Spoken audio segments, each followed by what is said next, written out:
Pinch Punch for us the month. June Part Two's out. Are you excited for June Part Two? Well, according to all my TikToks, Adam, it is the best film ever made. Yeah. So, yeah, I am looking forward to it, Highest apparently. rated on IMDb ever. How is that? Like I just don't get it 9.4 out of either. 10. I didn't even think the first one made much of a splash either. Like, I get it was good and people liked it and blah, blah, blah. But, like, damn, this second film must be really good for these Yeah. reviews.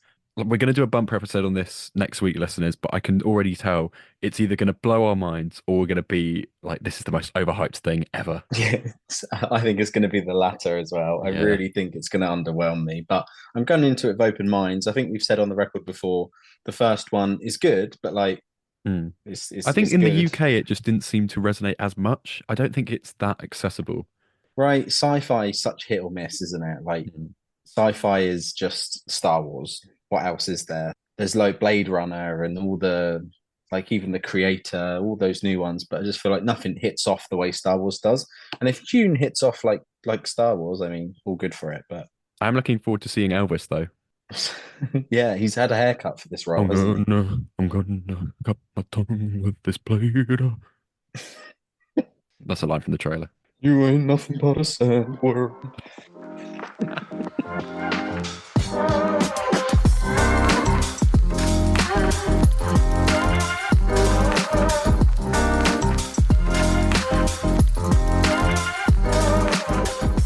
Hello and welcome to Movie On Up podcast with your hosts, me, Alfie. And me, Adam.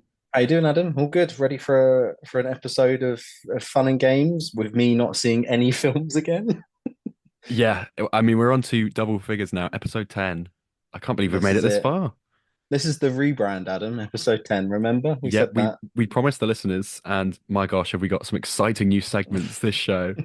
I asked a couple of listeners that I know listen to the show over the last week if they like the music that we've got, because for me, editing it, I've grown a little bit tired of it.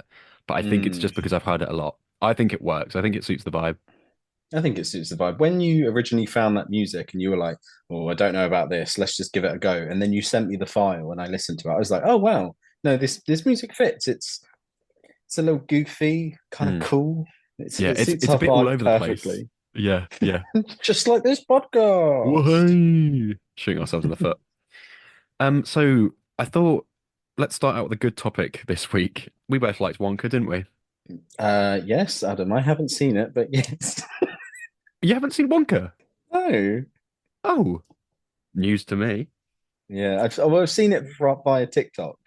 Oh, Um, yeah, so you have seen it. Yeah, that's all right. I have, yeah, pretty much. I No, was going to it's say we're both big Wonkas, but it doesn't work now. only Um, one of them here. that's the poll for this week. Are you a Wonka? Which one of us is the Wonka? I've sent you this post, and it's been taking Instagram by storm today. Basically, there was an immersive Willy Wonka experience in Glasgow, and families turned up, kids were dressed up, they were all excited to see their heroes, Timothy Chalamet and, all the other Oompa Loompas. Augustus Gloop and Yeah, all the classic favorites. And they called the police because when they rocked up, it was basically an empty warehouse. these photos are phenomenal. The whole thing is just in an airplane hangar, and it's well, so they've used AI art to promote it. So anyone who turned up to this thing is an idiot anyway because it Yeah. looks so fake. There's a photo of the poster here and it says encherining entertainment. And then someone holding random sweets and he's got a clown face. And then it says underneath this picture of just absolute hell, it says catcacating, live performances, Corchi tunes, exacerbatory lollipops, a pasadise of sweet teats. That sounds like a Brian Butterfield thing. A paradise of sweet treats. No, there's no R. It just says teats, Oh, oh, which is even worse. yeah, even worse. I kind of like Carchety Tons, if I'm honest. Yeah, Carchi turns. The quote at the bottom of the article is phenomenal, where it says, "Kids were all dressed up and crying, waiting for what they thought was going to be a magical experience." Good Lord. $40 entry fee. Why What? is I think it How was much in is that? That must be Glasgow, wasn't it? 35 quid, right? Yeah. That must be 35 quid. Yeah, my goodness. Yeah, yeah, 35 quid. That's insane. Well, anyway, listeners, I thought I'd treat you, or should I say teat you, with no, I shouldn't say that. With a rendition of a Wonka song that I put together earlier today, which I've just now realized I've deleted from my notes section. So let me recover that from uh Adam may be studying journalism, but he secretly has a real hankering for the performing arts. yeah, And yeah. this rendition of chocolate from Wonka is going to blow your socks away, ladies and Yeah. gentlemen. So just give it the quiet and respect that it deserves. Take it away. There's no chocolate. There's no chocolate. What we wanted was an immersive experience. Instead, we got a woman in a wig. She looks like she could scare a little kid. It's all quite harrowing. It looks like straight trash from the bin. Don't ever buy tickets again. There you Oh, well done. And go. So that has obviously, been this is an episode 10. Thank audio you very much. podcast. Yeah, thank you very much for listening. We'll be back next week. You obviously couldn't see because this is an audio podcast, but I was up dancing, doing the stupid dance from the film. He did the Hugh Grant Oompa Loompa dance. He was Yeah, like I had a putting his head between his legs and stuff. and then I flew about with a kite on my back, a huge sail. Yeah, remember that bit from the film? Uh, they really showed that clip as if it was going to be a huge action scene. As you haven't seen it, he uses that like to get across a hall. He uses it once. I don't think we mentioned last week as well at the Oscars. Sorry, not at the BAFTAs. Hugh Grant, I think it was Best Director he gave out, and he did the Oompa Loompa speech. He went like, "Pa Loompa Doobity Dee, now for Best Director category," and it is so good, so funny. National icon. Yeah, right. He's so miserable. Kind of love it. Yeah. All those phone hacking scandals. He's just been worn down by the world.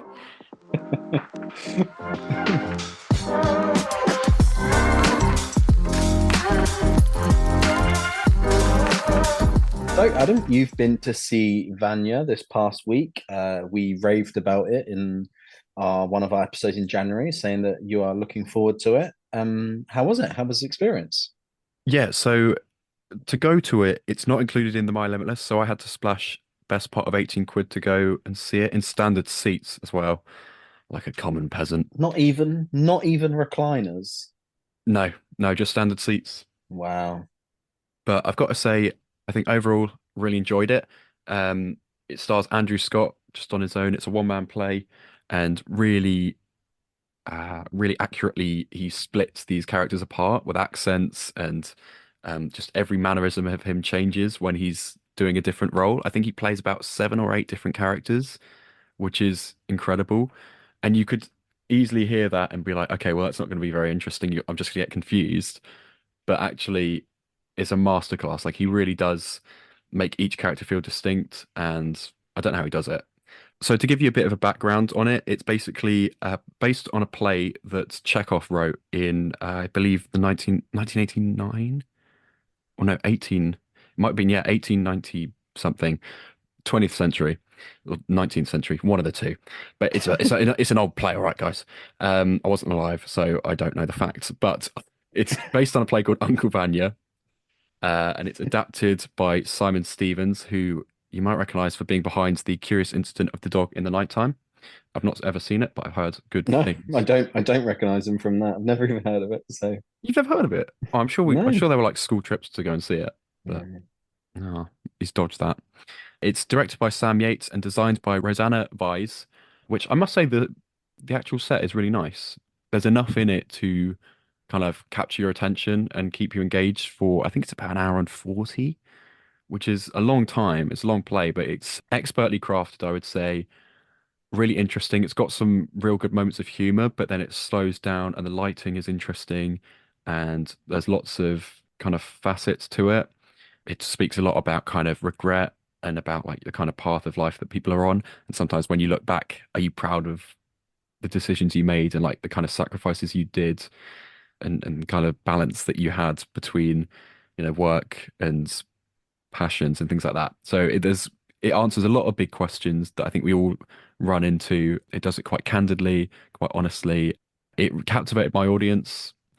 National Theatre Live, I've seen only one other production that they put in the cinema actually, and it was Fleabag with Phoebe Waller-Bridge, which is a nice little segue because Andrew Scott Mm. also obviously in season two of that show. But I think Andrew Scott, I'd love to see him in more things. I think as great as he is in kind of smaller indie flicks, like he was in James Bond Spectre, right? Yeah. I'd like to see him do a franchise. I don't know if he'd be up for that, but He's kind of having his moment at the minute, isn't he? Because he's obviously in All of Us Strangers, which has taken the people sort of by storm. That's doing quite well. People are loving that.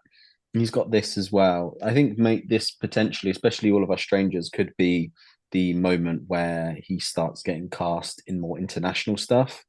He's obviously quite, I mean, he's Irish, isn't he? But he's in British stuff at the minute, isn't he? He's sort of UK centric. So I think this could be the thing potentially that then expedites him out to a more international audience on bigger flicks. So yeah, he's got the range for sure to do kind of any role, really. I'm trying to think, what franchise would you like to see him in, do you reckon? I wouldn't want to see him in anything Marvel-y or Star Warsy. He could work in a Star Wars, but Mm, that's just for fun, isn't it? yeah. Maybe something. I don't know. Yeah, just maybe not a franchise, but I'd like to see him in a big film. Mm. I'd like to see. Like, I mean, you're Maybe right. James Bond is Get a him in big June or film, but something. yeah, that's what I was thinking. Like June something Part 3. not super, not super franchisey, but something that will give him a bit more sort of notability with like international audiences could work. Mm, Like a Mission Impossible yeah. or like Dune or just something quite big. I think that could work. Gladiator 2, along with everyone else that's in that film. Literally everyone who ever exists. But in short, Vanya, well worth your time. Fascinating discussion on some big topics. If you want to see a good old bit of just raw acting, no cuts, no nothing, just stage production, and honestly, I'd love to see him live on the stage, as I've said before, but like you wouldn't get a better view than you have in a cinema. So if you've got the money and you've got the time, go and see it. There's I think a couple showings a day near where we Mm. are, so it's fairly accessible. Definitely want to see more theatrical productions, I think. Yeah, I haven't seen anything from the like. I think we should definitely go. We should definitely go see that the England football. Oh my gosh, yeah, dear England, yeah. The England, yeah, the You're one that still looks so standing bad. there on that penalty spot. We should go see that for the podcast alone, I think. But Mm, no, I haven't seen anything in the Odeon that's like a live performance. But it does sound cool. It sounds like a good experience to go see. yeah. Oh well, no, tell a lie. You've seen A Muppet's Christmas Carol. That's a Yes, live performance of that's sorts. It was true. live at one point. Well, it's no Yeah. less live than the recording of the theatre productions.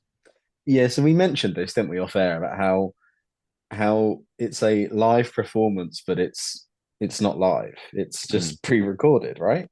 Yeah, which is what threw me off when I saw Fleabag because I thought, oh my gosh, this is gonna be incredible. It's literally Phoebe Waller-Bridge there, like being streamed over. And they do kind of film it as though it is like that because they have kind of just raw footage of just kind of the back of a few people's heads and then the stage with like the lights dim and you have just the chattering of the audience and it works well because you're in the cinema, you've still got a few people in the room with you as well, but it looks like it just kind of leads into the actual stage, which I quite like. But it fooled me. I thought it was live and it wasn't quite live, but still, yeah, really cool experience. I should say as well what I had to eat while watching hog roast Oh, toasty, which was ooh, delicious from Costa, and I got a chai latte as well. nice. I like doing that with a daytime showing. I like Mm, with an evening showing. I'll get a bottle of Pepsi or something. But yeah, with a daytime showing, I like grabbing a coffee or something and sort of just a chilling out nice, with it. yeah. They're the best Mm. showings. It was a 12:50 showing. It was a sunny day. Perfect. Like it was still sunny when I came out, so I had like, a lovely walk back. Lovely little trip.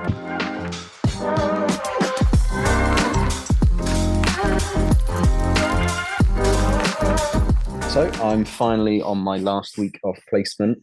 That is why I have had an absence of opinion on the past three episodes because I've seen zero films. Um, Adam got to see Vanya, but he also went to see Wicked Little Letters. How was that, Adam? It was good overall. I thought the trailers were a lot of fun with this sort of censorship of them reading out these very explicit letters and then someone coughing or like squirming in their seat when there's a swear word. I thought the trailer was just always really very creative and I enjoyed watching it before other films. But to give you an overview, it basically follows this scandal that happened in the 1920s. It's based very heavily on a true story. And from what I gather, it's quite accurate as well, about these Littlehampton letters. So it was this series of poison pen letters that were sent to this very pious lady called Edith Swan. And everyone presumed, and she almost got arrested, her neighbour, played by Jessie Buckley, called Rose Gooding. She was an Irish immigrant, single mother, and quite rambunctious, I think is the right word. Like she'd go to the pub, drink a lot, swear a lot, fight people. And people were like, well, it's obviously her just sending it to her neighbour. Edith Swan, by the way, played by Olivia Colman. So already a great, great pair of leads there, who I believe worked together before on The Lost Daughter by Maggie Gyllenhaal. So yeah, I almost went out with an Irish accent then. The Lost Daughter. I think I think they've been in another film together as well. Yes, they look like a good pairing and Mm. similar. Like I said, I haven't seen it, but the trailer is one of those ones that would popped up before All of Us Strangers, popped up before Poor Things, and I think it was usually Wicked Little Letters and then the trailer for Lisa Frankenstein. Yeah, And I think that made the Wicked Little Letters trailer seem so much better because Lisa Frankenstein looks dreadful. comes out. Is it this week, right? Yeah, I Yeah, think so. I don't know if I get time, I'll see it, but I'm not itching to go and see it. They've got great chemistry. It really leaps off the screen. Even though Olivia Colman's actually playing a lot more of a restrained character, I would say it's more in line with her role in The Empire of Light. And at moments, there's a touch of the Queen uh, From from The England. Favourite. Yeah, the Queen. Just a touch of Freddie Mercury. Well, the thing is, I wasn't sure if you were going to say from The Crown then, because she also plays Queen Elizabeth, Well, doesn't she?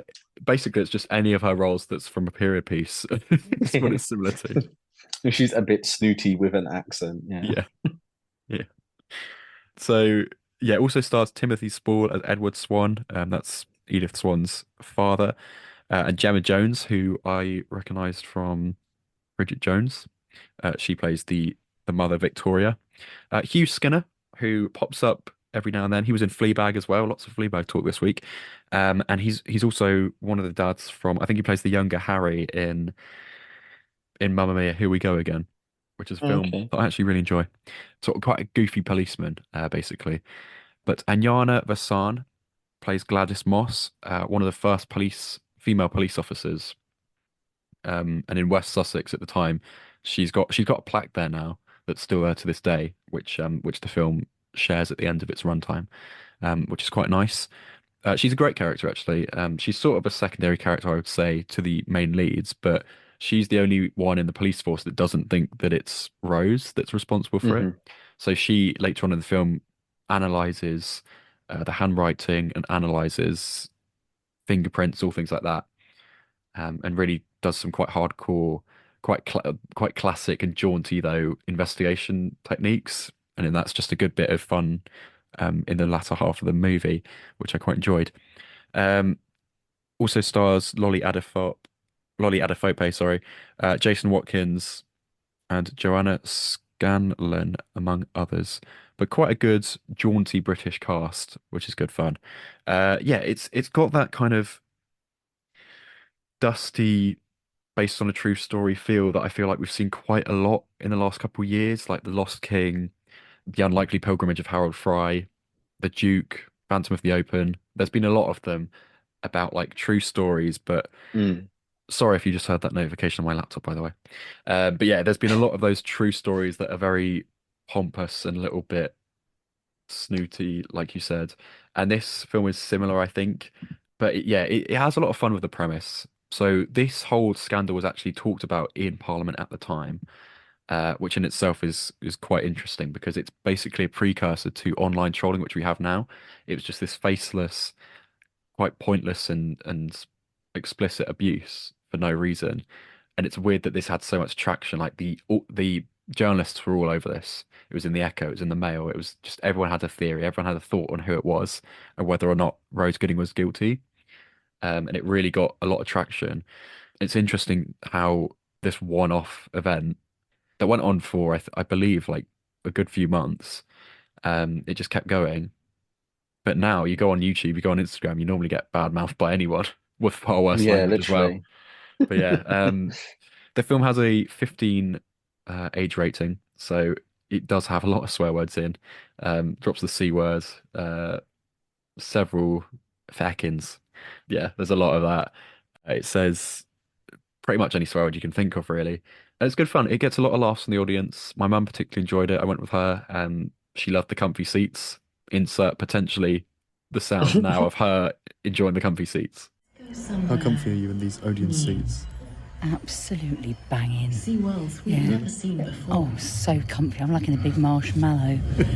Yeah, it's so nice. I'm snuggy. I've got my coat. View life What are we from a gonna see? different perspective, Dirty little letters. No, it's not wicked little. so that we can feel that'll do. inspired. I like how she called it dirty little letters. Yeah, dirty little Yeah, letters. dirty little messer. Andrew Um, Scott's getting mixed up all in here, isn't he? yeah, Andrew Scott. This is Andrew Scott's episode. Oh, hi Well, everybody, he it's me, can. Andrew Scott.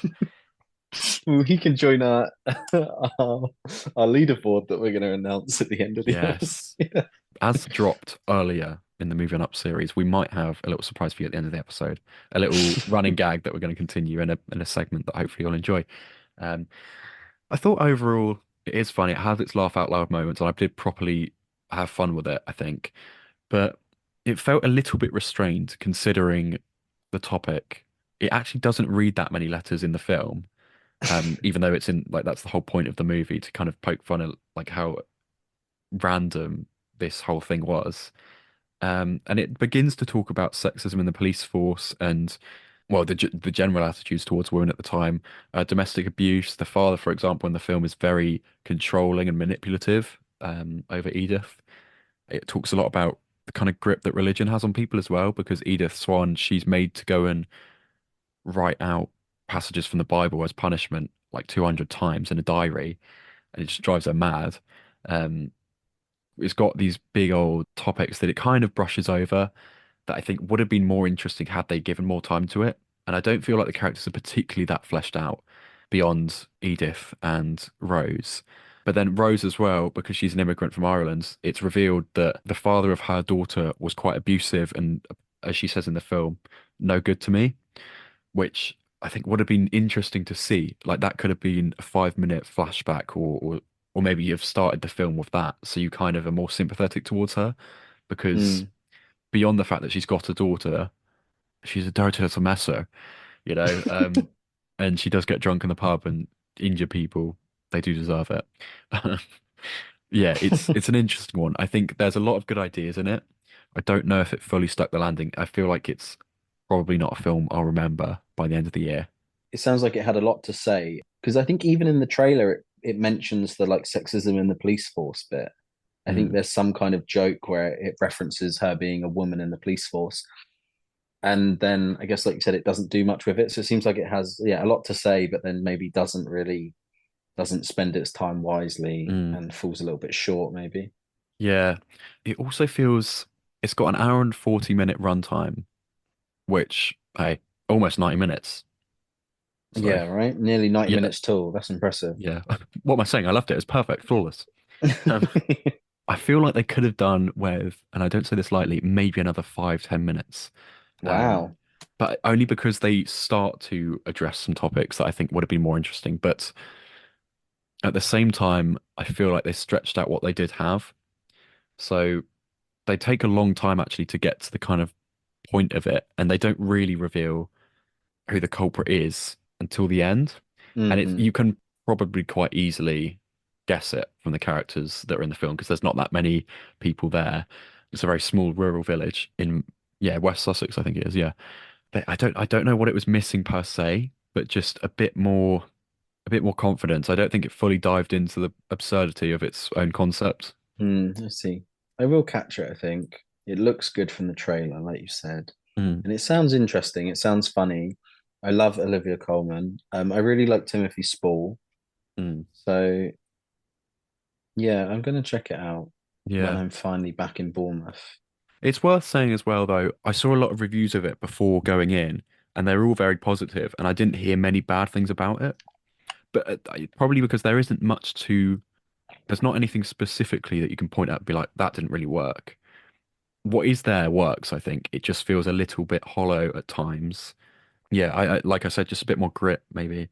Yeah, but I feel like it's one of those films that might do well with like the kind of older generation because they are perhaps, not born in the 1920s, but I don't know, maybe they are, but the film thinks it's naughtier than it actually is. Like yeah, so I've heard maybe those swear words right. before on the internet. I think it's because I'm a younger person, but I think older people will see this and be like, "Oh goodness, isn't it scandalous? They're saying naughty Yeah. words." I'm like, "Yeah, all right." You're Like, like, oh, they've said the C word in a film. yeah, Like, yeah. yeah, I Also, see, after yeah. seeing Poor Things, Yeah, right. yeah, maybe I haven't resonated with it as much as other viewers will, and that's fine. I think my mum enjoyed it. Had some nice cookies with me, so I was snacking my way through. Had some Revels as well. Not had them for a while. It will go down well with certain audiences, I think, with perhaps the older generation though. But fairly forgettable. Mm. I mean, looking at Rotten Tomatoes, I think it's sitting at about 70%, or like Okay, I think higher. Okay, fair a enough. sort of 65-ish percent. I think that seems about right. Whereas in my mind, I was Yeah, going and thinking, oh my gosh, this might be like 80, 85. yeah, So okay. yeah, I was a little bit Well, underwhelmed. well, it's gonna be nothing compared to Dune, which is like at 100%. So June's actually at 105% last I checked. So in fact, no, what they did was they moved everything else down by 5% just to fit June on. yeah, that's exactly it. You're right. Well, thank you for going and catching wicked, dirty little letters, Direct little letters. Adam. Thank you for catching that, and don't worry, there'll be a opposing voice to some of these films when I'm finally back in Bournemouth next week. For our Dune special, we're gonna do our Dune special, and it'll be my first film that I see back in the cinema. So I'm excited for that.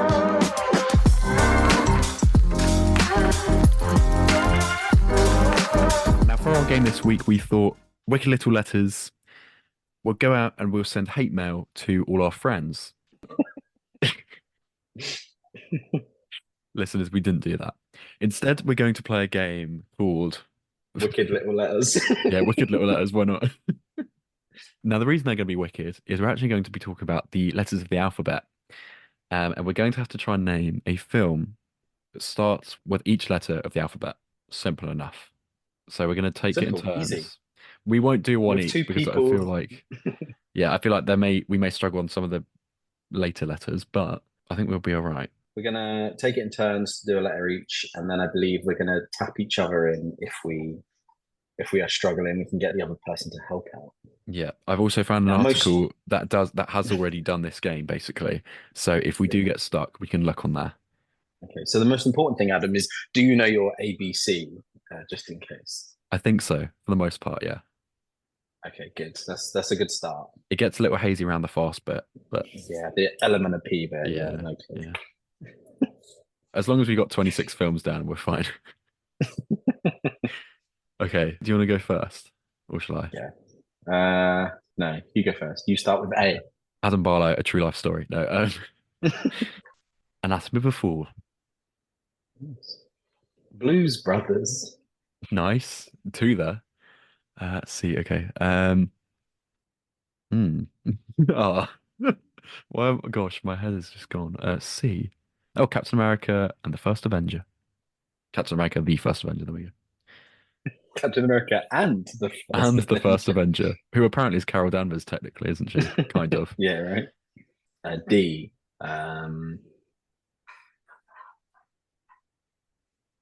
God, gee whiz. Disney's Disney's dinosaur from Yeah, 2000 yeah. and something. That's what I had in my mind. E. Everything everywhere all at once. Good. F. Fantastic Four. Nice. Which one? The Silver Surfer. Uh, G. Good morning, Vietnam. H. Listen, as Alfie's eyes are wide as anything. H. I'll cut the pauses down so we sound more intelligent. Yeah, right. Otherwise, we're going to be sat here for a minute. H. So I'm going to say Heart Locker. That's a throwback and a half. I am going to go with Ice Age 3, Dawn of the Dinosaurs. The best one, in my opinion. 100%. J. Joker. Nice. K.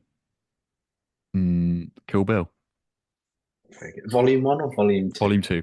Yep. What letter are we at?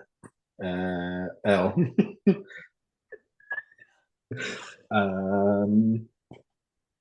I've got one. Go for it. Luca. Ooh, very nice. M. Mission Impossible Ghost Protocol, which is the fourth one. Is that the one with Henry Cavill? No, that's Fallout. This is the one where they introduced Jeremy Renner, I think. Maybe he's in the third one. No, I'm pretty sure he's in the fourth one. N. I'm actually so bad at this, Adam. This is horrible. It's actually more difficult than we thought it was going to be. Yeah, I thought we were going to be like, Yeah. but no. N, We're going to have to do it backwards after this as well. naming different films. N.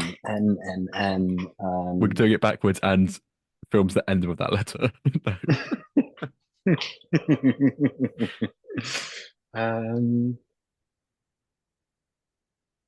Jesus Christ. Jake Gyllenhaal.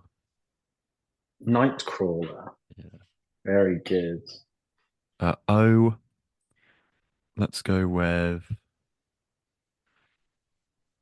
I've got one. Yeah, no. I've got Hit me. Octopussy. Yeah. Or On Her Majesty's Secret Service. There's two fun films for you there. Yeah, come on. Bonus points. P. Phantom Menace. Could we have that? I think we can get rid of the. Yeah. Yeah.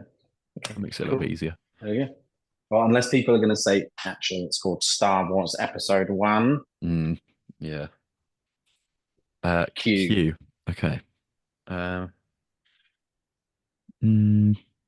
Ooh, I think we're stuck here. I wouldn't. Q.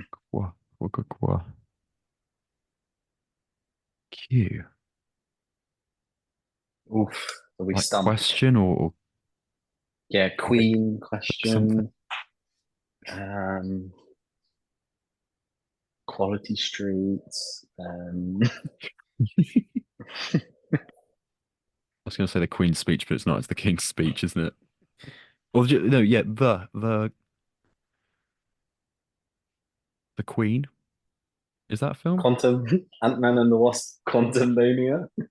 Quantum of Solace. There we go. Oh God, we got there in the end. Well done.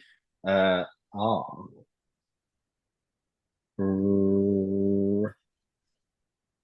Ready or Not? S. S. Superman. 1. The OG. T. I hope you're playing along at home, by the way, listeners. Yeah, right. Otherwise, this silence is deadly. Yeah. T. Terminator. Terminator. Yeah. U. U.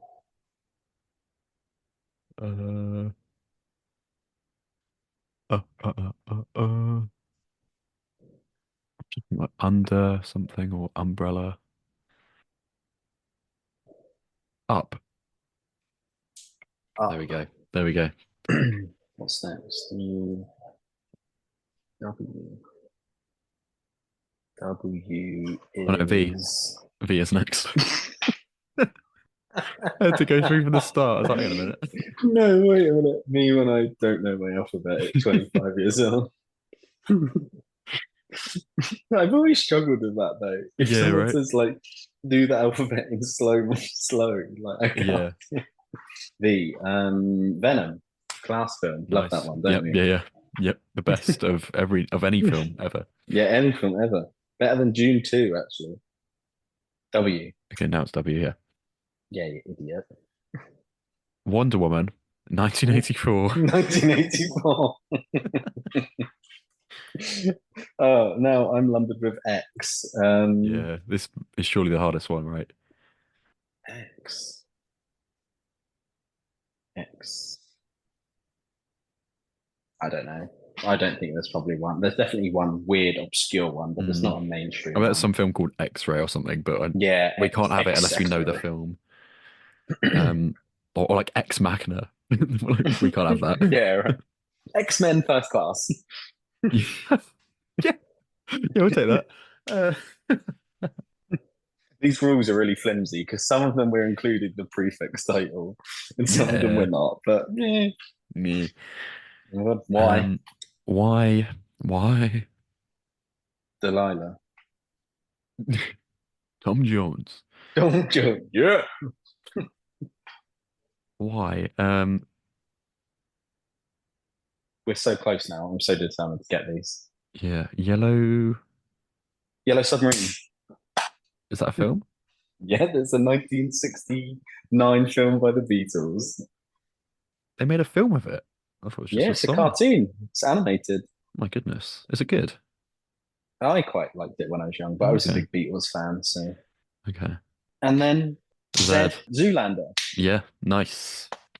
We smashed that. Yes. Not gonna lie, I'm impressed we did that, Adam. That We was should do way that slower again. paced than I thought it would be, but We should do that again, but write down what we put and try and do it again, like in a few weeks' time, and pick Different new films. films. Yeah. that's a good one. Now, run through it. Can you do go on A? I can't even remember what the last one was, let alone all Anatomy of a 26 or Fall. whatever the fuck. Blue Beetle. I don't know. I'm going off piece now. C. Christ the Redeemer. The uh, The Dogs Diary of a versus Wimpy Kid. Cats. Yeah. E. What? Uh, Educating Essex. yeah. F. Fantastic Mr. Fox. G. G is the Great Gatsby. Great Yeah. Gatsby. Yeah. Why have we H. got loads now? Horton Hears a Who. Very good. Right, there, we'll move on. Yeah, move on. Salmon fishing in the Yemen for S.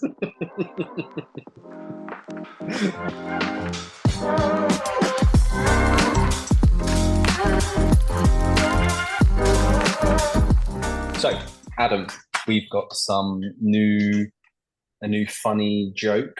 Well, we think it's funny that we're gonna introduce to the podcast. A funny little section. We've got two different ones. Do you want to go for it and tell the keen listeners at home what they are? Sure. So these are two recurring segments that we're introducing now.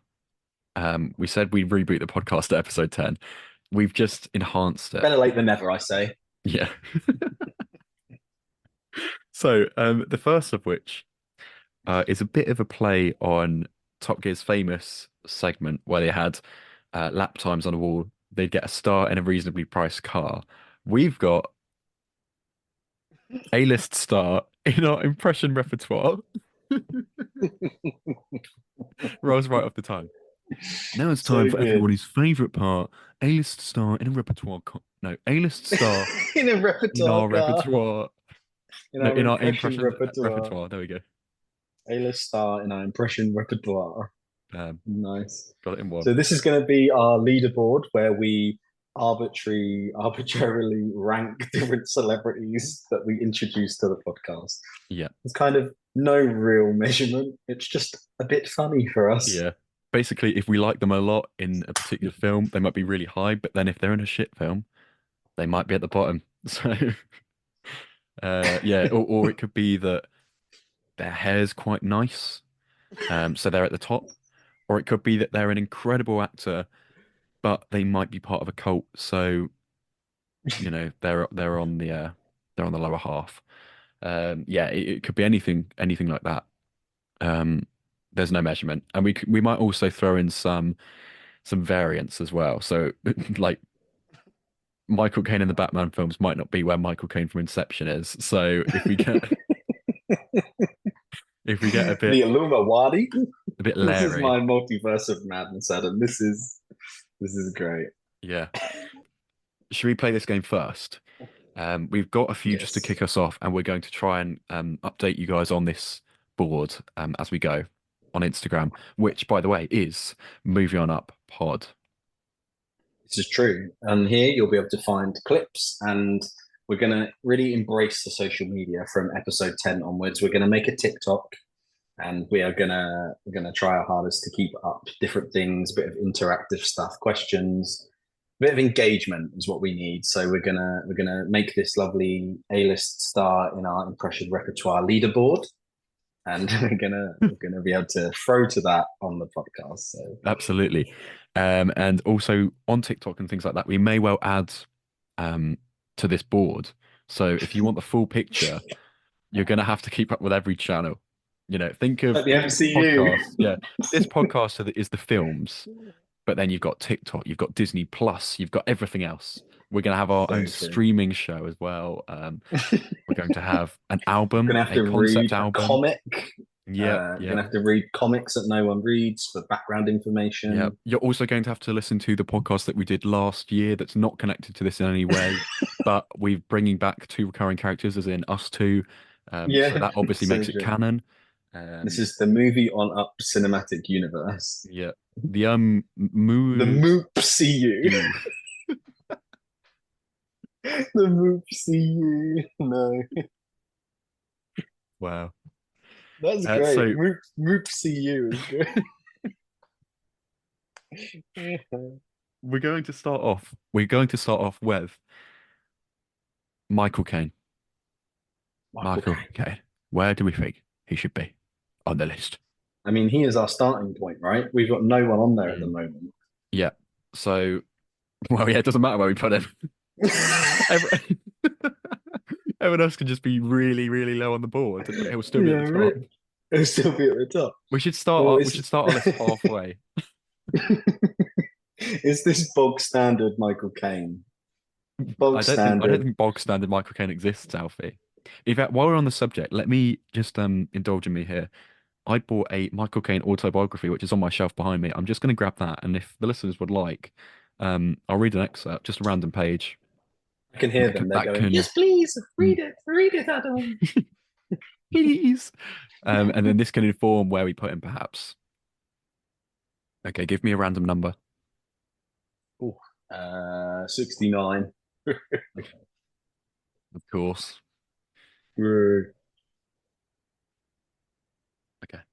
Here is an excerpt of Blowing the Bloody Doors Off and Other Lessons in Life by Michael Caine. Oh, he's here to read it for us, bless him. Of course, of Takes course. his time for us, doesn't he, on this podcast? Good old He loves Michael. us. Watching others settle into this merry bliss while you are still kissing frogs. Keep doing it anyway. If you sit around waiting for the big part, then how are you going to be ready for it when it finally comes along? It's the small time experience that adds up to the big time ability. My advice to any actor is your part may not be the most important part in the movie, but it is the most important thing to you. Your contribution is what you can control. So, however big or small it is, you have to make it as good as it can be. That doesn't mean doing silly little things to attract attention. Don't switch away or neurotically worry at insignificant details or constantly try to catch the director's eye. All that is just annoying and makes you look needy. Just make it real, make it true, and make sure you know your bloody lines.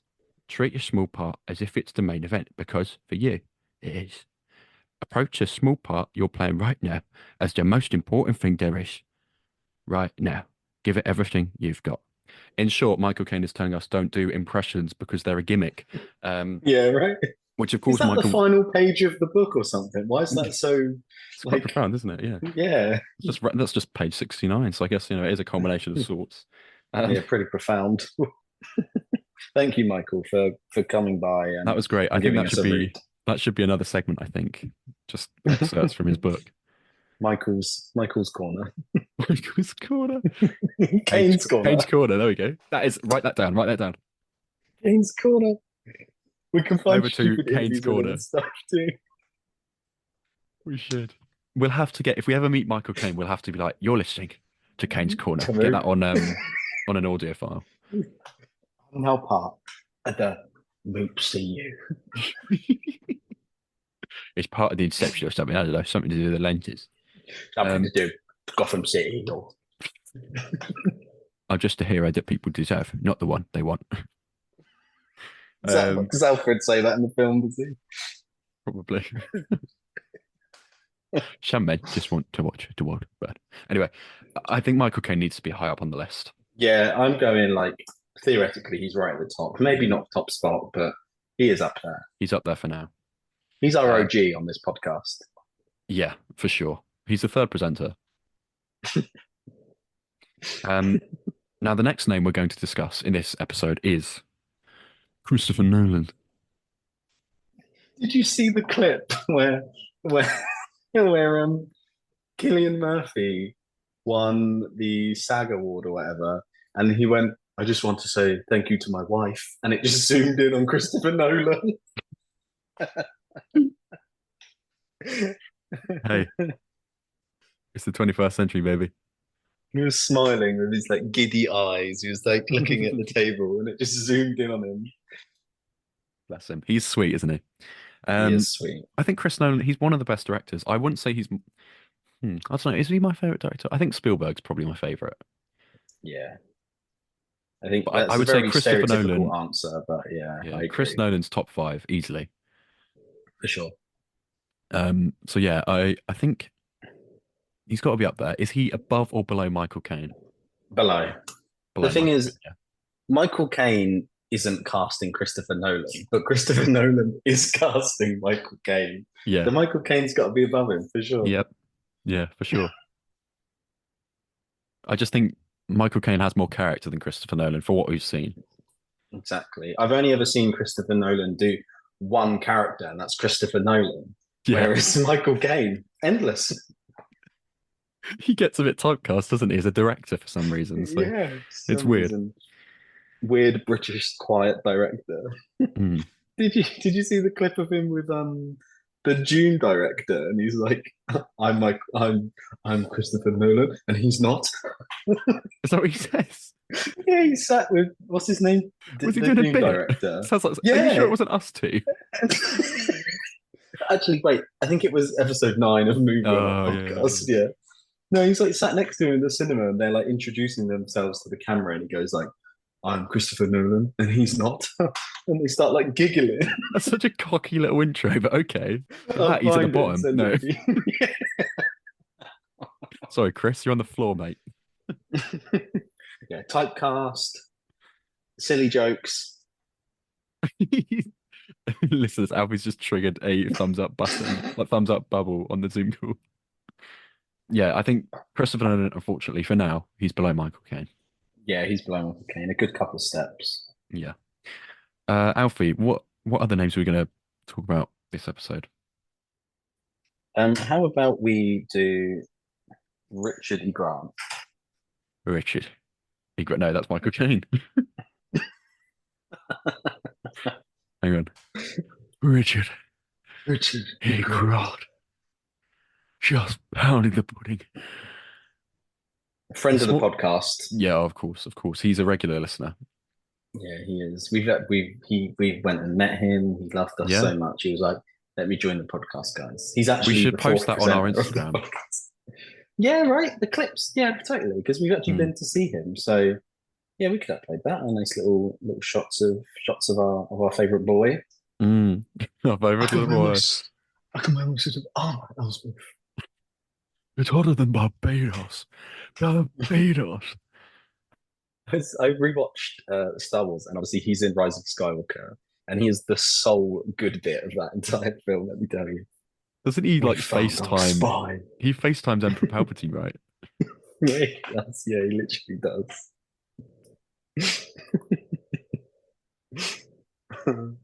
Richard E. Grant is above Michael Caine.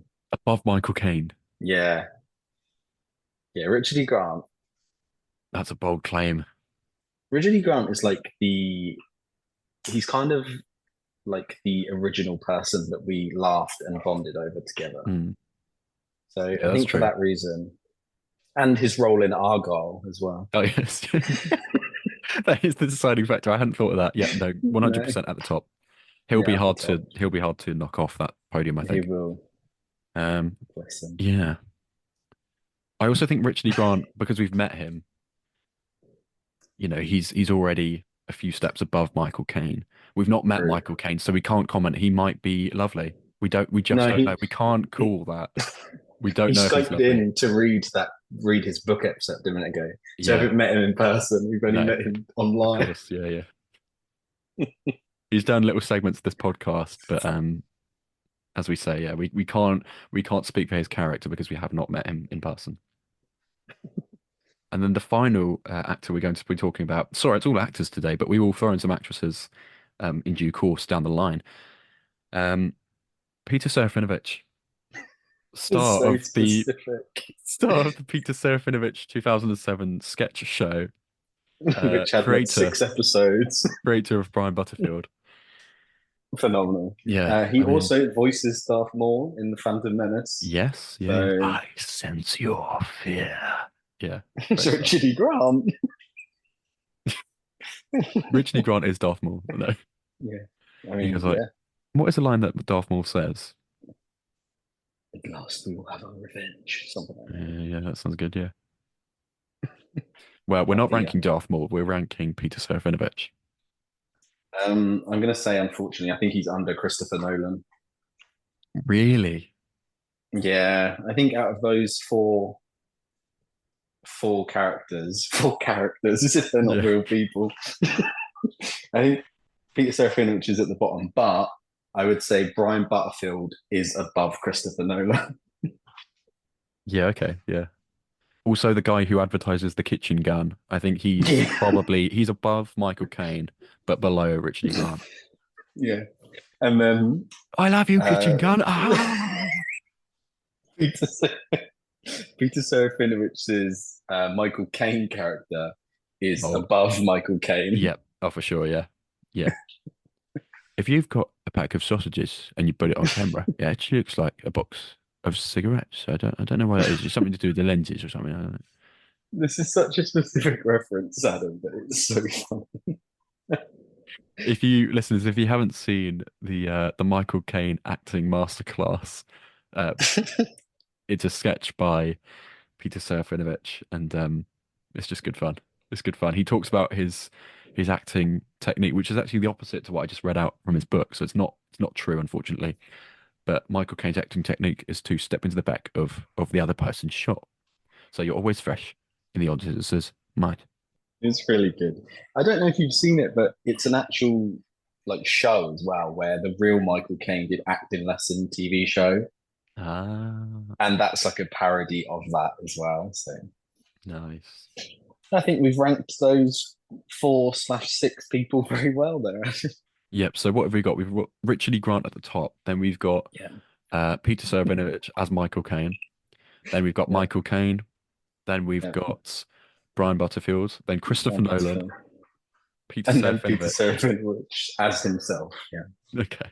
But you know what? Brian Butterfield will shoot up that when we meet him in Weymouth in literally a month's time. So yeah, a couple months. We're going to meet. 2 months time. Yeah. But we're going to meet him and get him to do a welcome to the podcast. Movie on Up. You're listening to Movie on Up. Movie on Up. Me, Brian Butterfield, is part of the MUPCU. The MUPCU. No, we mustn't joke. He's got his diet plan, guys. It's a sensitive subject. Well, there we go. And finally, let's just introduce the second segment as well. Almost forgot about this one. This one's got less going on at the minute, but as it grows, it will Yeah. really grow. So we've got the Cabinet of Trinkets slash the Cabinet of Curiosities. And this is it exists beyond space and time, this cabinet. But it's basically where we're going to display and trophy our most prized film possessions. So that might be Funko Pops, that might be a Blu-ray of a film we love. It could be, for example, the two things we're going to be adding today. Unless I'm forgetting something that you have, I can't remember. I don't know. Tell me your two, and then I'll Okay. say. All right. Well, I was going to add in the BAFTA sort of call sheet, the awards night order, that kind of thing. That's got to be in there. And then I'm also going to add in Michael Caine's Blowing the Bloody Doors Off and Other Lessons in Life book, because I feel like that might even become its own segment, as we said. Kane's Corner, yeah. Every week, Michael's going to pop over to the Cabinet of Curiosities, take off his Blowing the Bloody Doors Off book, and read us. Whoa, no, he's gonna have to slide the glass case aside and then have to put on the gloves because it's all The gloves, yeah. all just historical pieces. He'll take it out gently and he'll blow off the dust. He'll go, there we go, my sweet baby. I remember writing you in 2018, and you're still as lovely as the day I bought you. And then he'll give a nice little sniff of the pages in the book, and he'll go like, that is nice stuff. And then he'll flick the pages, and he'll go like, and he'll lick his finger, and he'll go, now to pick the page that I'm going to read today. Yes, I love this bit. And then he'll read it out. Wow, phenomenal. Absolutely phenomenal. I do have one thing to add to our trinket cabinet, and that is my dad's original. We found it in the airing cupboard the other day. We found the 1979 original bed cover from The Empire Strikes Back, and it is cool as hell, guys. Yeah. We'll post some photos. We found it in the airing cupboard the other day. It's original. It's still in really good condition, actually. It hasn't got the pillowcases. That's the downside. It's missing the pillowcases, but the duvet cover is phenomenal. Yeah. There's some cool art, and it's from 1979. So that's going in our cabinet, so Michael can wrap himself in that Star Wars duvet while he reads a book in Kane's Corner.